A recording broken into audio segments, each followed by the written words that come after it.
새해가 시작되었습니다. 아직은 2022년이라는 숫자가 낯섭니다.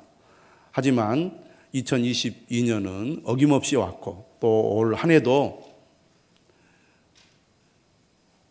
작년처럼 하루하루 흘러가게 될 것입니다.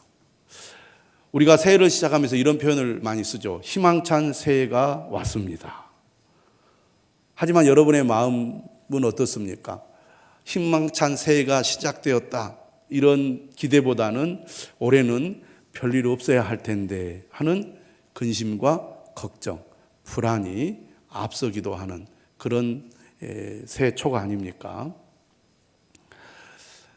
우리 나주에 한국전력이 있는데요, 신문 기사에 이런 광고를 실었습니다. 이민년 새해에는 활짝 웃는 얼굴이 펼쳐지길, 행복한 하루가 펼쳐지길, 건강한 매일이 펼쳐지길. 정말 그렇게 되면 얼마나 좋겠습니까? 그런데 신문을 보니까 이런 기사가 나왔어요. 물가는 올해에도 고공행진을 이어갈 것으로 보인다. 고유가가 지속될 것으로 전망되고 전기 요금 인상이 예고돼 있다. 한편으로는 희망과 기대가, 또 한편으로는 불안과 걱정이 우리 마음속에서 생겨나는 신년 초입니다. 2022년을 시작하는 지금 우리는 코로나19 장기화 속에 있습니다. 2021년도에는 우리가 연중에 백신을 통하여 코로나로부터 자유로울 것이다, 이렇게 기대를 했지만 2021년을 끝내고 2022년을 시작하는 지금 이 순간에도 코로나는 사그라들 기미를 보이지 않습니다. 앞으로 얼마가 지나면 오미크론이 우세종이 될 것이라고 예측을 하고 있고, 오미크론이 우세종이 되면 매일 1만 명 이상의 확진자가 생길 수 있을 것이다, 이렇게 얘기합니다. 그때가 언제냐? 3월에서 5월 사이일 것이다. 그러니 한 해를 시작하는 우리의 마음이 얼마나 무거울 수밖에 없겠습니까? 한편으로는 감기나 독감처럼 변해서 우리가 일상화될 것이다, 이렇게 기대하는 전문가들도 있지만 이러한 코로나의 불편함과 어려움이 앞으로 몇 년 동안 계속될 수도 있다, 이렇게 전망하는 전문가들도 있습니다. 불확실한 미래 속에 혼돈의 시대를 우리가 보내고 있습니다.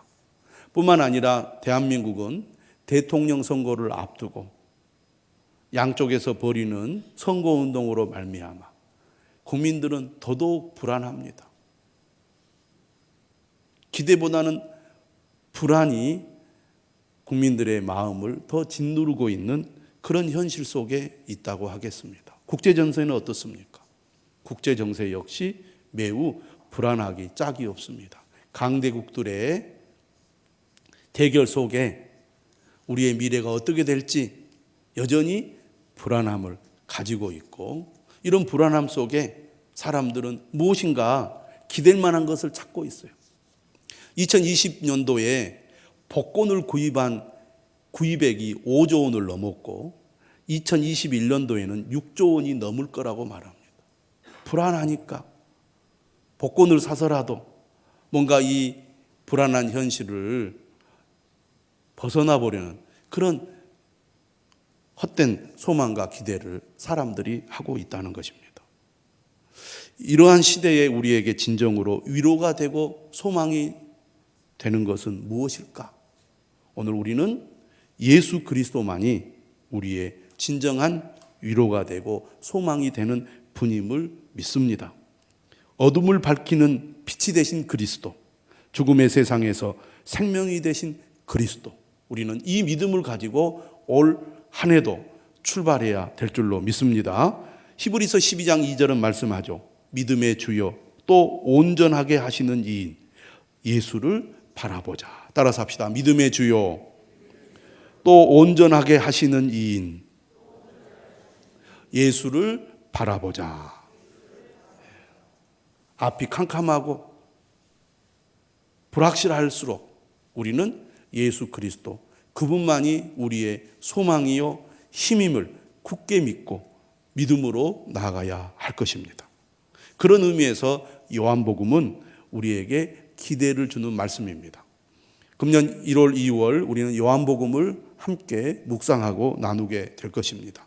사모하는 마음으로 예수 그리스도를 더욱 의지하는 신년초가 되시기를 바라고, 그런 믿음으로 요한복음을 가까이 하는 여러분 되시기를 바랍니다. 왜 우리가 예수 그리스도 그분을 바라보고 그분만이 우리의 소망이 된다고 믿습니까? 오늘 우리가 읽은 요한복음 1장 1절에서 18절의 말씀은 요한복음의 서론이자 요한복음 전체를 비춰주는 방향이라고 할 수 있는데, 우리는 오늘 1절부터 13절 말씀을 나누려고 합니다. 이 1절에서 13절은 예수님은 어떤 분이신가, 예수님은 누구이신가를 잘 가르쳐주고 있습니다. 예수님은 어떤 분이십니까? 따라서 합시다.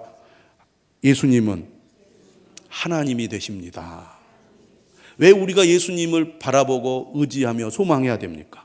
예수님은 하나님이 되시기 때문입니다. 예수님이 하나님이 되신다는 것은 그분만이 완벽하신 분이라는 겁니다. 세상은 불안하고 인간은 불완전합니다. 그 무엇도 우리가 의지하고 신뢰할 수 있는 분이 없습니다. 하지만 예수 그리스도는 하나님이 되시기 때문에 그분은 완벽하신 분이고 완전하신 분이요, 우리가 온전히 신뢰할 수 있는 분이시라는 것을 우리가 알아야 되겠습니다. 오늘 1절 말씀은 매우 유명한 구절이죠. 태초에 말씀이 계시니라. 이 말씀이 하나님과 함께 계셨으니 이 말씀은 곧 하나님이시니라. 여러분들이 꼭 암송하시면 좋겠습니다.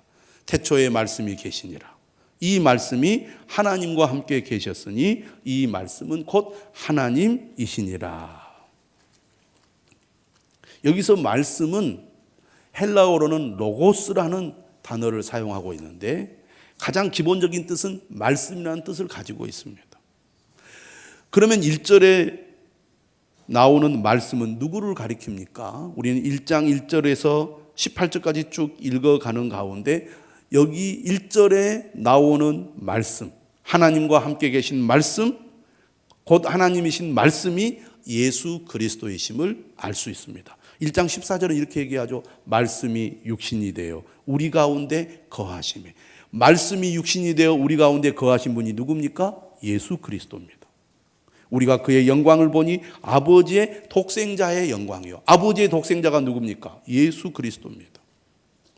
예수 그리스도를 통하여 하나님을 우리가 알고 하나님을 보게 된다는 말씀입니다. 예수 그리스도, 그분은 하나님이 되시는 분입니다. 그런데 왜 말씀이라고 표현을 하고 있을까요?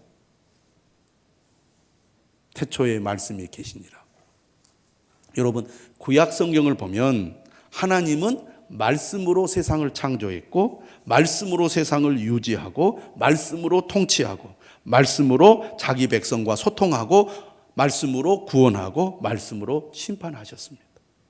이처럼 예수님은 하나님과 함께 하신 분으로 세상에 대해 구약에 하나님께서 말씀으로 창조하고 유지하고 통치하고 소통하고 구원하고 심판하셨던 것처럼 예수님께서 세상에 대해 이런 사역을 하신다는 의미로 예수님을 가리켜서 말씀이라고 표현을 하고 있습니다. 이 말씀이 하나님과 함께 계셨으니, 이 표현은 예수님은 성부 하나님과는 구분된다는 말입니다. 그러면서 이 말씀은 곧 하나님이시니라 이렇게 표현함으로써 성부 하나님을 드러내는 존재로 예수님을 설명하고 있습니다. 골로새서 우리가 말씀을 지난 12월 말에 묵상했는데, 골로새서는 예수님을 어떻게 표현하고 있습니까? 그는 보이지 아니하시는 하나님의 형상이라고 말씀을 하고 있고, 빌립보서 2장도 그는 근본 하나님의 본체시라고 말씀하고 있습니다. 또 히브리서 1장도 뭐라고 말합니까? 이는 하나님의 영광의 광채시요 그 본체의 형상이시라. 보이지 아니하시는 하나님을 드러내는 분입니다. 그렇기 때문에 1절은 뭐라고 얘기합니까? 이 말씀이 하나님과 함께 계셨으니 이 말씀은 곧 하나님이시니라. 예수 그리스도, 그분은 참 하나님이 되시는 분입니다. 그러므로 우리는 예수님을 믿고 예수님을 바라보고 예수님을 의지하며 살 수 있는 것입니다. 3절은 더 나아가 이렇게 얘기합니다. 만물이 그로 말미암아 지은 바 되었으니 지은 것이 하나도 그가 없이는 된 것이 없느니라. 예수 그리스도는 어떤 분입니까? 창조주가 되시는 분입니다. 하나님과 함께 세상을 창조하신 분으로 소개를 하고 있습니다.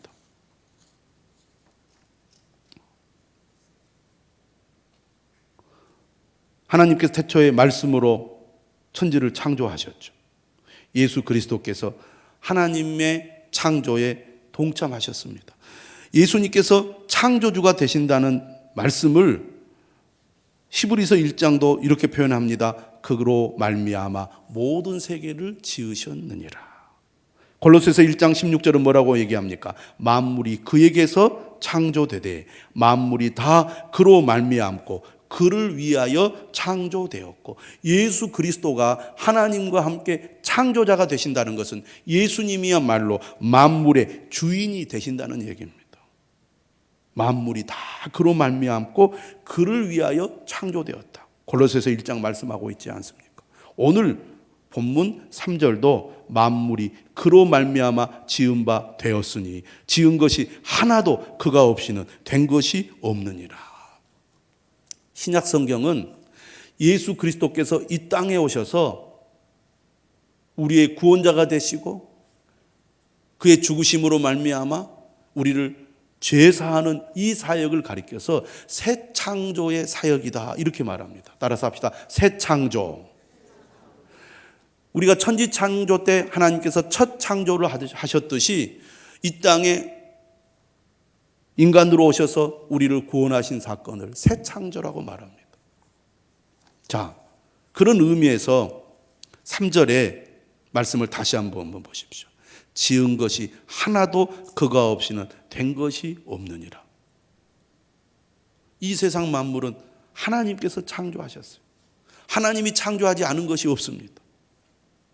예수 그리스도가 창조의 통로로서 하나님과 함께 이 세상을 창조했다는 말씀입니다. 그러면서 이 구절은 무엇을 암시하고 있느냐 하면 새 창조 역시 예수 그리스도가 아니고는 불가능하다는 겁니다. 오직 예수 그리스도만이 새 창조의 사역자요 구원자라는 것입니다. 그래서 예수님께서 요한복음 14장 6절에서 뭐라고 말했습니까? 내가 곧 길이요 진리요 생명이니 나로 말미암지 않고는 아버지께로 올 자가 없느니라. 할렐루야. 예수님만이 참 하나님이 되십니다. 예수님만이 창조자요 이 세상 만물의 주인이 되십니다. 그는 완전하십니다. 그는 완벽하십니다. 그는 모든 것을 알고 모든 것을 하실 수 있는 분입니다. 그분이 우리의 주님이 되십니다. 할렐루야. 참 하나님이신 예수 그리스도, 그분을 모시고 그분을 의지하며 그분의 인도를 따라 그분과 동행하는 2022년 한 해가 되시기를 주님의 이름으로 축원합니다. 예수님은 누구십니까? 두 번째 따라서 합시다. 예수님은 생명과 빛이 되십니다. 우리가 사는 이 세상은 어둠의 세상이에요. 죽음의 세상입니다. 그런데 예수님은 이 세상에 빛이 되셔서 사람들의 빛이 되셔서 어둠을 물리치고 우리에게 생명을 주시는 분이라는 말씀입니다. 4절에 이렇게 얘기하죠. 그 안에 생명이 있었으니 이 생명은 사람들의 빛이라. 여러분, 빛이 비추어질 때 생명의 역사가 일어나는 것입니다. 빛이 없으면 생명이 없어요. 물론 빛을 많이 받아야 사는 생명체도 식물도 있고 빛을 적게 받아도 사는 식물도 있습니다. 그러나 빛이 없으면 생명이 존재할 수가 없는 거예요. 예수 그리스도는 사람들의 빛이 되셔서 우리의 어두움을 물리치고 우리에게 생명을 주십니다. 여러분, 2022년 우리가 시작했지만 작년처럼 올해도 그렇게 되겠지, 어제처럼 오늘도 그렇게 되겠지 예측하고 기대하고 또 지금까지 살아왔듯이 또 살아갑니다. 그래서 우리는 날마다 살아가겠죠. 그러나 솔직히 어떤 일이 일어날지 우리는 장담할 수가 없는 겁니다. 그런 의미에서 우리는 처음 가는 길을 가는 거예요. 익숙한 것 같고 아는 길 같지만 처음 가는 길입니다. 2022년, 아무도 살아보지 않은 2022년입니다. 그런 의미에서 불안한 거죠. 그런 의미에서 미래는 어둠입니다. 하지만 빛이 되신 예수 그리스도께서 우리에게 빛을 비추실 때 세상은 어둡지만 우리가 어떻게 어디로 가야 할지 길을 열어주시기 때문에 우리는 빛을 따라 한 걸음 한 걸음 가게 될 것이고, 주님이 비추는 그 길을 따라갈 때 우리의 삶은 가장 안전할 줄로 믿습니다. 확실할 줄로 믿습니다. 또 빛이 비출 때 생명의 역사가 일어납니다. 인간은 죄로 말미암아 하나님과 분리되었고 영적인 죽음의 상태에 있었는데 생명 되신 예수 그리스도께서 우리에게 빛을 비추사 우리는 그를 통해 생명을 얻게 되지 않았습니까? 생명의 능력을 누리는 삶을 살기 위하여 빛이 되신 예수 그리스도, 그분을 의지하고 바라보는 우리 모두가 되어야 할 줄로 믿습니다. 그런데요, 5절을 보시니까 5절을 보시면 조금 이상해요. 빛이 어둠에 빛이 돼 어둠이 깨닫지 못하더라. 물론 깨닫지 못하더라는 이 단어를 여러분 성경에는 또는 이기지 못하더라 이렇게 번역할 수도 있다고 표시하고 있지만 우리가 문맥상으로 볼 때는 어둠이 깨닫지 못하더라 이렇게 이해하는 것이 더 적합합니다. 왜냐? 이 5절의 말씀은 10절, 11절의 말씀과 연결되어 있기 때문입니다. 9절은 그렇게 얘기해요. 참빛 곧 세상에 와서 각 사람에게 비추는 빛이 있었나니. 참빛이 누굽니까? 예수 그리스도입니다. 그분이 세상에 왔습니다.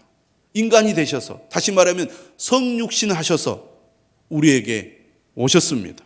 그리고 각 사람에게 비추는 빛이 되셨어요. 그런데 10절에 그가 세상에 계셨으며 세상은 그로 말미암아 지은 바 되었으되 세상이 그를 알지 못하였고, 각 사람에게 비추는 빛이 되셨음에도 불구하고 세상이 그를 알지 못했다는 거예요. 또 11절에는 자기 땅에 오매 자기 백성이 영접하지 아니했다고 말하고 있습니다.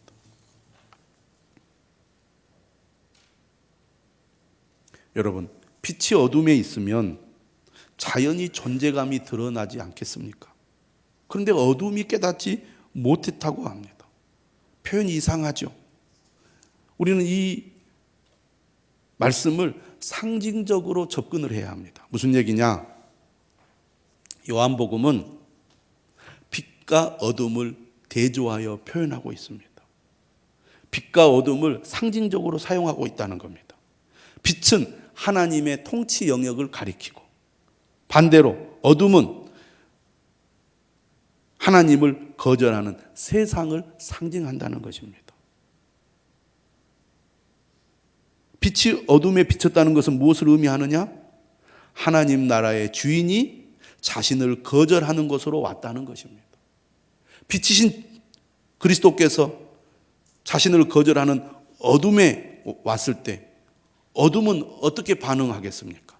당연히 어둠의 세상은 빛을 좋아할 리가 없으니까 거부하고 거절하는 것이죠. 그래서 오늘 본문은 뭐라고 얘기하느냐? 빛이 어둠에 빛이 돼 어둠이 깨닫지 못하더라. 요한복음을 보면 사람들의 반응이 나오는데 다른 공간 복음서와 비교해 볼 때 부정적인 반응을 매우 강조하고 있는 것을 알 수가 있습니다. 여러분, 우리가 공간 복음서로 보면 예수님을 만났을 때 사람들이 긍정적으로 반응하잖아요. 그런 사람들이 은혜를 받고 병고침을 받고 믿음을 갖지 않습니까? 그런데 요한복음은 부정적인 반응을 하는 사람들의 이야기가 많이 나와요. 오늘 1장을 시작하는 5절에도 어둠이 깨닫지 못하더라. 부정적 반응으로 시작을 합니다. 10절도 그렇고 11절도 그래요. 이 땅에 생명으로 빛으로 오셨는데 중요한 것은 빛으로 오신 예수님께 어떻게 반응하느냐에 따라서 결과가 달라지더라. 그런 얘기입니다. 다시 한번 얘기하지만 9절의 말씀 참빛 곧 세상에 와서 각 사람에게 비추는 빛이 있었나니, 참빛은 예수님의 정체성을 가리킵니다. 이 세상에는 유사한 빛들이 많아요. 그러나 참빛은 오직 예수 그리스도 한 분밖에 없습니다. 세상에 왔다는 것은 예수님께서 성육신하셨다는 것입니다. 14절의 말씀이 육신이 되어 우리 가운데 거하신 것을 말하죠. 예수님께서 이 땅에 오셔서 어떤 일을 하셨습니까? 각 사람에게 비추는 빛이 있었나니, 빛을 비추는 일을 하셨다는 얘기입니다. 그림 언어죠. 이 그림 언어 내용을 이해하기 위해서는 두 가지 배경을 고려해야 된다는 겁니다. 아까도 제가 말씀드렸어요. 하나는 빛과 어둠이란 두 영역의 충돌을 가리키는 겁니다. 서로 양립할 수 없는 두 영적 통치 영역을 배경으로 하나님 통치 영역의 주인인 예수님이 자신을 거절하는 세상 통치 안으로 들어와 존재하고 사역했다는 말입니다. 그러니까 예수님이 빛이 되셔서 이 땅에 오셨을 때 예수님을 거절하는 이 어둠의 세력들이 예수님께 어떻게 반응합니까? 예수님을 거부하죠. 그리고 예수님을 박해합니다. 그리고 예수님을 죽이기까지 하죠. 그것이 어둠의 세상의 모습이고, 그 세상에 예수님이 빛으로 오셨습니다. 많은 사람들이 예수님이 이 땅에 오셨음에도 불구하고 부정적으로 반응하고 있습니다. 오늘 우리가 사는 이 세상도 마찬가지입니다. 이 세상에 빛으로 생명으로 오셨지만 어둠 가운데 있는 사람들, 수많은 사람들이 예수님을 거부하고 있습니다. 예수님을 거절합니다. 예수님께 무관심하다 그 말입니다. 또 다른 배경은 창조와 새 창조의 연결입니다. 조금 어렵게 여러분 들릴지 모르겠는데 잘 들어보세요. 창세기의 창조 과정을 보면 어둠과 혼돈으로 가득 찬 공간에 빛을 채움으로 질서가 시작이 됩니다. 그렇죠? 창세기 1장 1절 뭐라고 합니까? 태초에 하나님이 천지를 창조하시니라. 2절이 어떻게 시작이 돼요? 땅이 혼돈하고 공허하며 흑암이 깊음 위에 있고, 이 어둠에 하나님께서 뭘 하십니까? 빛이 있으라 하심에 빛이 있었고, 그로부터 드디어 질서가 생기기 시작했다는 것입니다. 마찬가지로 하나님을 거역하는 어둠의 세상에 참빛이 온 것은 죄와 죽음이 지배하는 영역에 새로운 창조 과정이 시작되었음을 의미한다는 겁니다. 죄와 죽음이 지배하는 영역에 새로운 창조 과정이 시작돼요. 누구로 말미암아? 예수 그리스도로 말미암아. 이런 두 배경, 다시 말하면 빛과 어둠이란 두 영역의 충돌과 창조와 새 창조의 연결이라는 두 배경을 고려하면 하나님의 구원 과정은 어둠의 세상을 깨고 새 창조의 문을 여는 것이고, 예수님의 사역은 그 과정의 시작임을 말해줍니다. 할렐루야. 이해가 되시죠? 전혀 이해를 못하시는 것 같은. 예수님은, 따라서 합시다. 예수님은 빛이요 생명이십니다. 어둠을 밝힐 빛이요, 우리에게 생명의 능력을 공급해 주시는 생명의 주님이십니다. 할렐루야. 문제는 이 참빛에 대해 사람들이 부정적인 반응을 하고 있다는 겁니다. 세상은 여전히 부정적인 반응을 하고 있어요. 수많은 사람들. 첫째, 10절에 보니까 세상이 그를 알지 못하였고, 왜 예수님을 사람들이 믿지 못합니까? 알지 못하기 때문이죠. 그러기 때문에 우리가 복음을 전해야 하는 것입니다. 참 하나님으로서 창조주가 되시고 왕이 되시면서 이 땅에 오셔서 생명이 되시고 빛이 되신 예수 그리스도, 그분이 누구인지 알지 못하기 때문에 사람들이 어떻게 합니까? 그분을 믿지 못하는 것입니다. 2022년을 시작하면서 오늘 우리는 다시 한번 주님께서 우리를 부르신 목적이 무엇인지, 우리에게 주시는 사명이 무엇인지를 다시 한번 깨닫고 예수 그리스도를 알지 못하는 사람들에게 복음을 증거하는 사명을 감당하는 저와 여러분들이 되시기를 주님의 이름으로 축원합니다.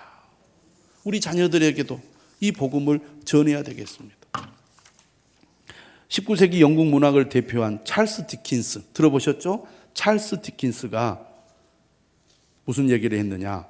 부모가 자녀에게 물려줄 수 있는 가장 위대한 유산은 물질이 아니라 신앙이다, 이렇게 얘기를 했어요. 그래서 그가 예수의 생애라는 책을 자기 자녀들에게 읽히기 위해서 썼어요.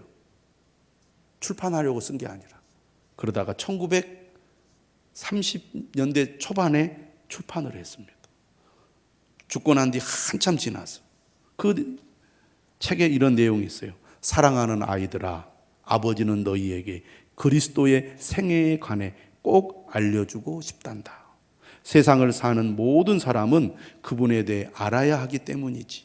지금까지 살았던 사람 중에서 그처럼 선하고 자비롭고 다정한 분은 결코 없었단다. 그리고 죄인들과 여러 면에서 병들고 고통받는 사람들을 그보다 더 불쌍히 여긴 분은 여태껏 아무도 없었단다. 유명한 문학가지만 그가 정말 바라는 것은 자녀들이 예수 그리스도를 알고 믿는 것이었습니다. 여러분, 우리도 마찬가지입니다. 예수 그리스도를 알지 못한 가족들, 자녀들, 이웃들에게 우리가 예수 그리스도, 빛과 생명이 되신 예수 그리스도를 전해야 되지 않겠습니까? 두 번째는 11절에 이렇게 얘기합니다. 자기 땅에 오매 자기 백성이 영접하지 아니하였으나. 예수님이 땅에 오셨습니다. 그가 하나님의 아들이심을 말씀으로, 표적으로 나타내셨어요. 그러나 많은 사람들이 예수님을 영접하지 않았습니다. 오히려 표적을 요구했어요. 또 다른 표적을. 그들은 예수님이 어떤 분인지 그의 말씀과 그의 기적을 보고 알고 있었음에도 불구하고 예수님을 영접하지 않았습니다. 왜 그랬을까요? 알면서도 영접하지 않는 이유가 어디에 있습니까? 예수님을 창조주요 왕으로 모시고 싶은 마음이 없었기 때문입니다. 여전히 자기가 자기의 주인이고 왕이기를 바라기 때문입니다. 자기 중심적 사고와 삶을 버리지 않으면 예수님을 진정으로 왕으로 창조주로 영접하기가 어렵거든요. 예수님을 영접한다는 것은 예수님이 나의 주인이요 왕임을 인정하는 것입니다. 사람의 죄의 근본은 무엇입니까? 내가 내 삶의 주인이 되는 것입니다. 내가 내 삶의 주인이 되고자 하는 이상 예수님을 나의 왕으로 주인으로 모시기가 어려운 것이죠. 새해를 시작하면서 우리가 하나님 앞에 나와 예배를 드립니다. 어떤 마음으로 우리가 예배를 드려야 되겠습니까?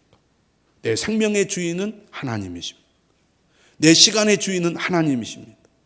2022년 나의 왕이신 예수 그리스도, 그분을 모시고 그분을 따라 그분과 함께 살아가겠습니다.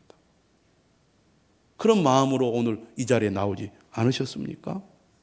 그런데 세상에 많은 사람들이 예수님이 어떤 분인지 알면서도 영접하지 않는다는 것은 곧 여전히 내가 나의 삶의 주인이 되겠다는 그 의지를 버리지 못하기 때문인 거죠. 이처럼 부정적인 반응을 하는 사람들이 여전히 세상에는 많습니다. 그만큼 인간의 고집이 세다는 얘기입니다. 그럼에도 불구하고 예수님께 긍정적인 반응을 하는 사람, 빛이 비쳤을 때 그 빛에 반응하는 사람들에게는 생명의 역사가 일어났습니다. 12절은 이렇게 얘기하죠. 영접하는 자, 곧 그 이름을 믿는 자들에게는 하나님의 자녀가 되는 권세를 주셨으니. 여러분, 예수 그리스도는 누굽니까? 우리를 하나님의 자녀가 되게 하는 유일한 길입니다. 하나님의 자녀가 되는 권세를 주시는 분이십니다. 그러므로 우리는 예수 그리스도를 믿고 영접하고 그분을 내 삶의 주인으로 모시고 살아야 될 줄로 믿습니다. 왜 믿음의 결과를 하나님의 자녀가 되는 것으로 말했을까요? 여러분, 요한복음은요, 어떤 특징을 가지고 있느냐? 믿음을 명사형보다는 동사형으로 표현을 많이 하고 있는 것이 요한복음의 특징입니다.